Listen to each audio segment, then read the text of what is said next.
Hero उसे ऐसे सपने दिखाता है कि दिनेश ज्यादा पैसे कमाने के लालच में उनके साथ जुआ खेलने लग जाता है। कल मैंने 1000 रुपए लगाकर 2000 कमाए थे। ऐसा करता हूँ, आज ठेले की सारी कमाई ही लगा देता हूँ। एक दिन में डबल कमाई हो जाएगी। धीरे धीरे दिनेश को जुए के साथ साथ शराब की लत भी लग जाती है। शराब की लत उसे ऐसी लगती है कि उसका अपने काम में मन ही नहीं लगता और वो ठेले पर खड़ा होकर भी शराब के नशे में डोलता रहता है। भैया एक प्लेट लगाना तो।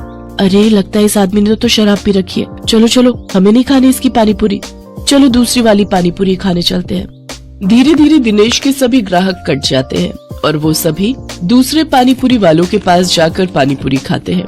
ये देख भोला और राजू बहुत खुश होते हैं। देखा भोला, अपनी चाल कामयाब हो गई ना।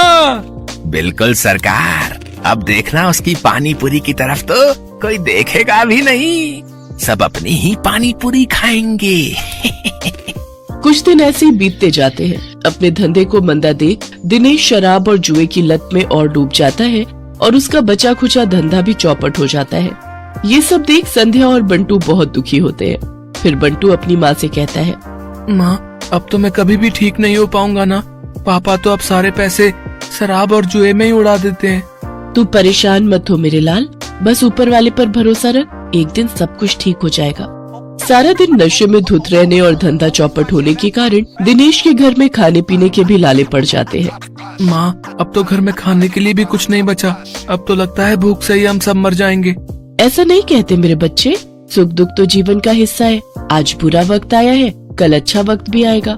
ऐसे ही कुछ समय और बीत जाता है। फिर एक दिन उस बाजार में एक आदमी आता है जो सबको पर्चे बांट रहा होता है। तभी वो दिनेश के ठेले पर आता है।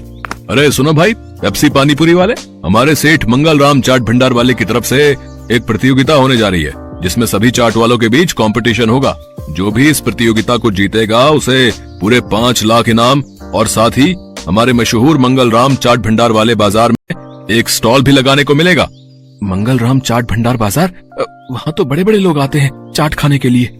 अरे तभी तो कह रहा हूँ, अगर जीत गए तो रोज की अच्छी खासी कमाई होगी और 5 लाख मिलेंगे वो अलग। मंगल राम चाट भंडार कोई ऐसी वैसी जगह नहीं थी, बल्कि शहर का फेमस चाट बाजार था, जहाँ शहर के बड़े बड़े लोग चाट खाने आते थे और कई टूरिस्ट भी वहाँ आते थे। उस बाजार में चाट लगाने वालों की अच्छी खासी कमाई होती थी। लेकिन ये सब बातें जानते हुए भी दिनेश उस प्रतियोगिता में कोई खास दिलचस्पी नहीं दिखाता। मंगल चाट भंडार है तो मुझे क्या, मैं जहाँ हूँ वहीं ठीक हूँ, मुझे इन सब से कोई फर्क नहीं पड़ता। उधर भोला और राजू उस कंपटीशन के बारे में सुनकर आपस में कहते हैं, सुन भोला, इस कंपटीशन को तू जीते या मैं, मुझे कोई फर्क नहीं पड़ता, बस कोई और नहीं जीतना चाहिए। हाँ भाई, बस एक उस दिनेश का ही डर था, लेकिन वो तो हमारी कृपा से फेल हो चुका है, तो अब हम दोनों के अलावा उस कंपटीशन को कोई जीत ही नहीं सकता। अगले दिन हीरो भोला और राजू से मिलने आता है। क्यों भाई, मान गए ना मुझे? आखिर मैंने शराब और जुए की लत लगाकर उस दिनेश के धंधे को चौपट कर ही दिया भैया।